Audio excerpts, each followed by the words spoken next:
You've probably seen it. A post goes up on Instagram, Twitter, somebody's Facebook page, maybe a screenshot, maybe a clipped video, and the caption reads something like, "What happened to the Winans family?" Or did BeBe and Marvin fall out for real? And just like that, thousands of people start speculating about one of the most celebrated families in the history of gospel music. So today, we're doing what nobody on social media seems to want to do. We're actually looking at the evidence. We're pulling back the curtain on gospel's first family and asking the real question. Is there actually a feud between BeBe Winans and Marvin Winans? Or has the internet been telling a story that was never true? Stick with me, because this story goes a lot deeper than a social media rumor. It goes back to Detroit, to a 2-bedroom house, to a mother and father who raised 10 children to love God and to love music. And understanding that foundation is the only way you're going to understand why the Winans brothers are exactly where they're supposed to be. To understand the Winans family, you have to understand where they came from. Because this isn't a story about fame that fell from the sky. This is a story about a woman named Delores and a man named David, Mom and Pop Winans, who lived in Detroit, Michigan, and raised 10 children inside the same faith, the same music, and the same calling. 10 children.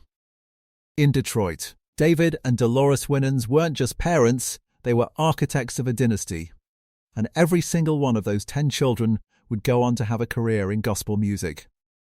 Think about that for a second. Not 1. Not 2. 10, that doesn't happen by accident. That happens when a household is built around something that matters more than fame. The children, in order, were David Jr., Ronald, and then fraternal twins Marvin and Carvin, followed by Michael, Daniel, Benjamin, who the world knows as BeBe, and then Priscilla, who the world knows as CeCe, and then Angelique and Deborah rounding out the 10. The older brothers, Ronald, Marvin, Carvin, and Michael, started singing together in the 1970s, first calling themselves the Testimonial Singers. Their first big performance was at a high school talent show. It was raw, it was rough around the edges. But the harmonies was something different. By 1975, the group name changed to the Winans. And in 1981, gospel legend Andre Crouch heard something in these 4 young men from Detroit and signed them to Light Records. Their debut album, introducing the Winans, dropped that same year, and the gospel world sat up and paid attention. Meanwhile, the younger siblings were watching. BeBe has said in interviews that he used to drive his brothers to their shows, chauffeur duty basically. He wasn't in the group. He wasn't trying to be in the group. He had his own path, and that path would eventually include his younger sister CeCe. While BeBe and CeCe were still in high school, a television preacher named Jim Bakker ran a show called the PTL Club out of South Carolina. He needed background vocalists. BeBe and CeCe auditioned, they got in. And for the next several years, the 2 youngest performing Winans lived on PTL's campus, singing on national television, building an audience before most of their peers had even figured out what they wanted to do with their lives. They recorded their first album together, Lord Lift Us Up, for PTL's label in 1984. It came out of popular demand from the show's viewers. And by 1987, BeBe and CeCe left PTL, signed with Sparrow Records, and released a self-titled album that changed the conversation around gospel music entirely. Here's what's important to understand about this period. The brothers were not competing with each other. They were operating on completely different tracks, at completely different stages, in completely different formations. The Winans quartet, Marvin, Carvin, Ronald, Michael, were building their name through the 80s and into the 90s. BeBe and CeCe were doing the same, just a generation behind and with a sound that leaned harder into R&B crossover territory. Same tree, different branches. That's not a feud. That's how a musical dynasty actually works. Let's talk about what the Winans family collectively put into the world, because I think people forget just how enormous this legacy is. The Winans, Marvin, Carvin, Ronald and Michael released album after album through the 80s and early 90s. They won Grammys, multiple Grammys. Marvin specifically won a Grammy in 1985 for Best Male Soul Gospel Performance for his vocals on the song Bring Back the Days of Yea and Nay. They collaborated with everyone from Anita Baker to Stevie Wonder. Their sound wasn't just gospel in the traditional sense, it was soulful, layered, and undeniably black in the best possible way. They were crossing over before crossover was a strategy. And then there was BeBe and CeCe. When their album Different Lifestyles dropped in 1991, the song Addictive Love hit #1 on the R&B charts. Not the gospel charts, the R&B charts. They were in mainstream spaces, collaborating with mainstream artists, and still holding tight to the message that had defined their family since childhood.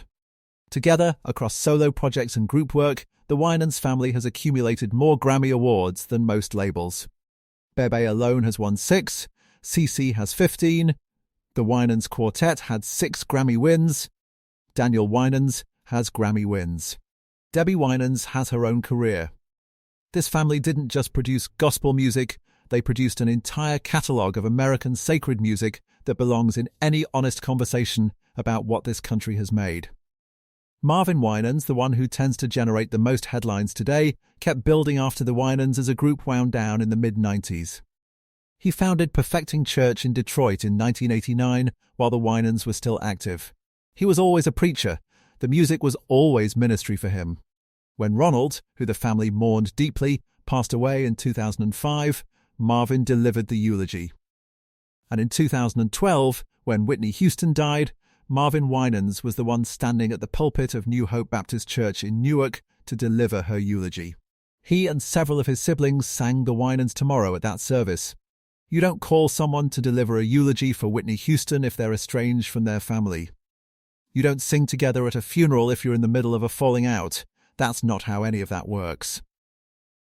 BeBe, meanwhile, continued building his solo career through the late 90s and 2000s, Motown deal, solo albums, Broadway productions, writing and producing for Whitney Houston, Eric Clapton, Stevie Wonder, Gladys Knight. He wasn't disappearing. He was evolving. And critically, he was still recording with his brother Marvin. In 2001, BeBe recorded a cover of Stevie Wonder's Jesus Children of America and brought his older brother Marvin in for it. That's a creative collaboration. That's brotherhood in action. And in March 2025, BeBe scored his third #1 on Billboard's Gospel Airplay chart with Father in Heaven right now. He is still active, still making music, still at the top of his lane. So here's where we are. 2 brothers, one running a major Detroit megachurch and continuing to record gospel, the other maintaining an active solo career and producing for the industry's biggest names. Both of them active, both of them respected, both of them still carrying the Winans name forward. If that's a feud, it's the most productive feud in the history of black church music. Okay, so if there's no feud, why does the internet keep saying there is? Let's trace the thread because this is actually interesting when you break it down. There are 3 main sources for the Winans family drama narrative, and none of them actually involve BeBe and Marvin having a falling out. Source 1, the separate career paths. The most common misconception is that the family split up. And I get why people might think that. When the Winans quartet went quiet in the mid-90s, it looked from the outside like something broke. But that's not what happened. Ronald Winans died in June 2005 after suffering from heart complications. That was the end of the Winans as a group. Not a disagreement, not a lawsuit, not a falling out. A family lost their brother. And the remaining brothers went on to honour what they'd built while pursuing what came next for each of them individually. Marvin went deeper into ministry at Perfecting Church. Carvin continued as a solo gospel artist. BeBe kept recording and producing and writing. That's not a break. That's life after loss. Source 2. BeBe's personal struggles. In 2003, BeBe Winans divorced his wife Deborah. And in March 2009, he was arrested on a misdemeanor domestic violence charge stemming from an incident in which his ex-wife alleged he pushed her to the ground in front of their children. It was a serious allegation. But here's what the record shows. By December 2009, those charges were dropped. That was a difficult chapter in BeBe's personal life. No one's disputing that. But the leap from BeBe had a hard few years to the Winans brothers are estranged is a leap that requires you to fill in blanks that were never actually there. BeBe has spoken publicly about how his family, including his brothers and sisters, were a support system for him during that time. The family closeness was the thing that held, even when everything else felt like it was falling apart. But here's what the internet does. It finds a headline, strips out the context, and builds a narrative. BeBe's arrest made news.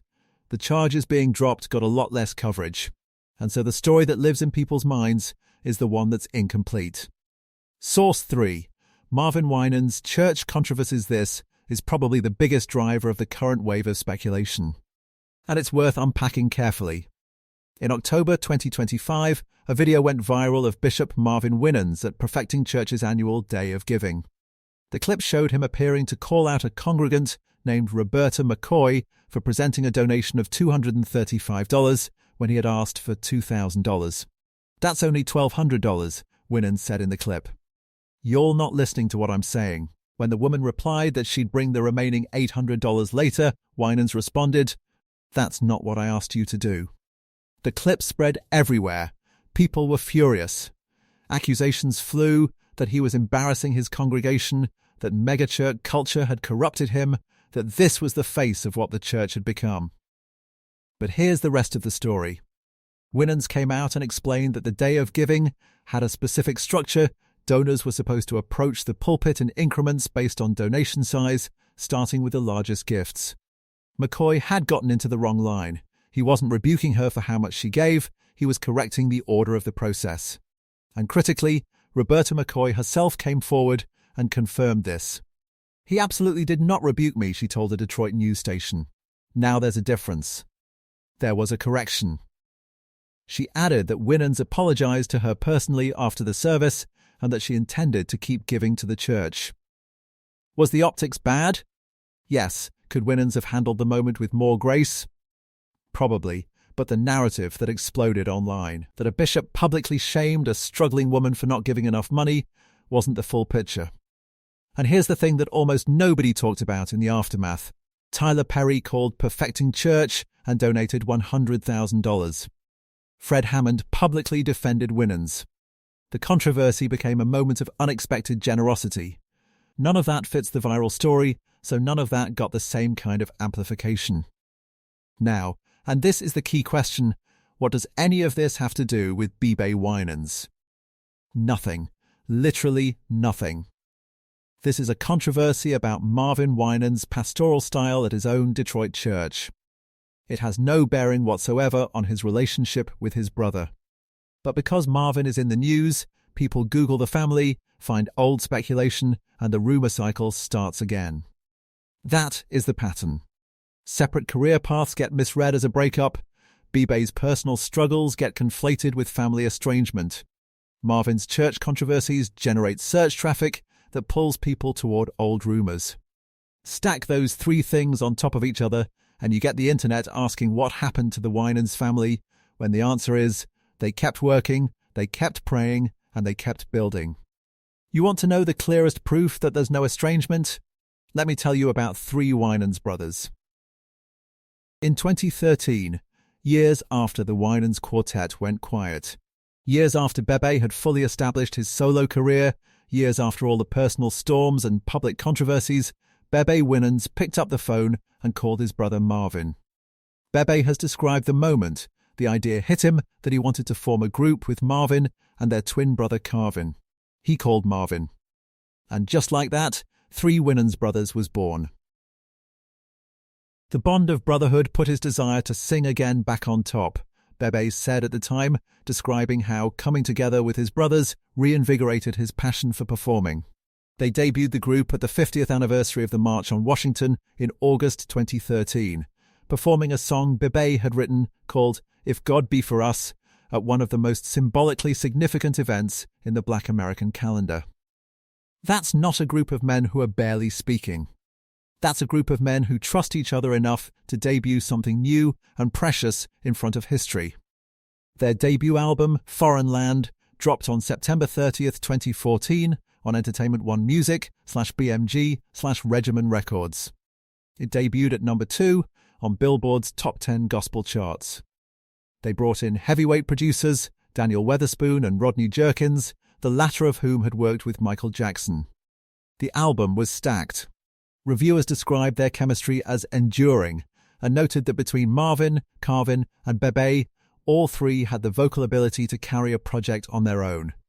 This was Marvin's distinctive voice alongside BeBe's baritone, alongside Carvin's tenor. 3 brothers, 1 microphone, 1 mission.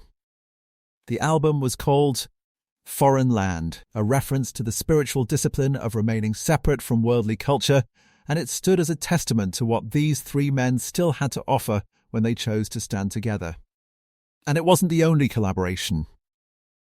Go back through the discography and you'll find BeBe featuring Marvin, Marvin featuring BeBe, the entire family gathering for projects dedicated to their late brother Ronald, their siblings singing together at Whitney Houston's funeral.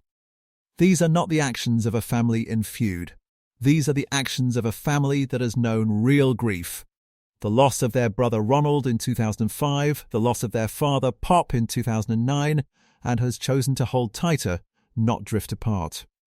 In July 2025, Marvin appeared on Justin Bieber's album Swag, delivering a rendition of Lord I Lift Your Name on High that debuted at number 1 on the Billboard Hot Gospel Songs chart.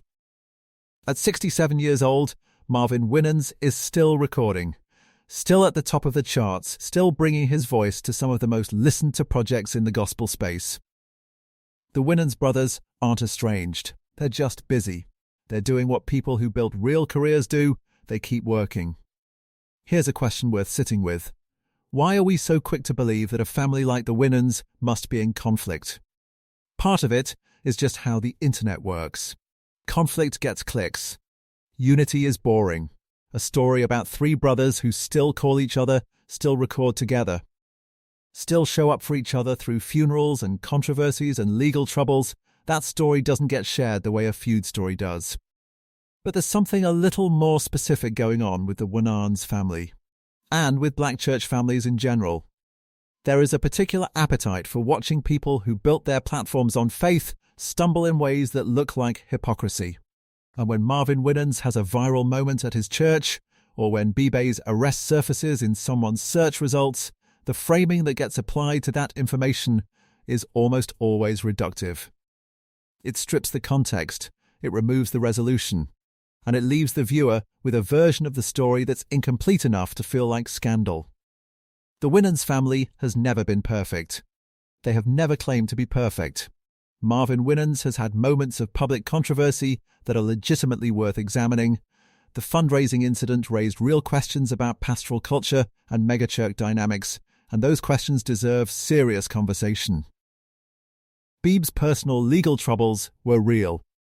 The family has weathered loss and divorce and legal battles and public scrutiny over decades. But here's what's also true. A family that was genuinely broken would not have picked up the phone in 2013 and formed a new group together. They would not have stood together to bury Whitney Houston and their own father. They would not have continued to record music that credits each other, dedicate projects to each other, and publicly speak about each other with love. The internet rumour mill fills in the silences between headlines with the most dramatic possible story. But the Winans family has not been silent. They've been working. And the work tells you everything you need to know about where they actually stand. When BeBe was asked about the formation of 3 Winans brothers, he described the phone call to Marvin like it was the most natural thing in the world. Because for them, it was. That's not estrangement, that's family. Gospel's first family is still standing, still recording, still preaching, still calling each other when they have an idea that's too big to carry alone.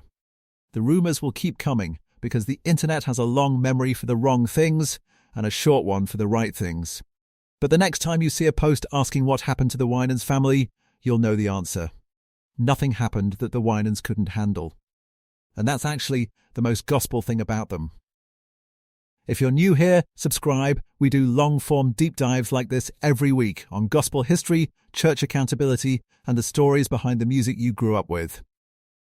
drop a comment and tell me which Winans project defined your childhood.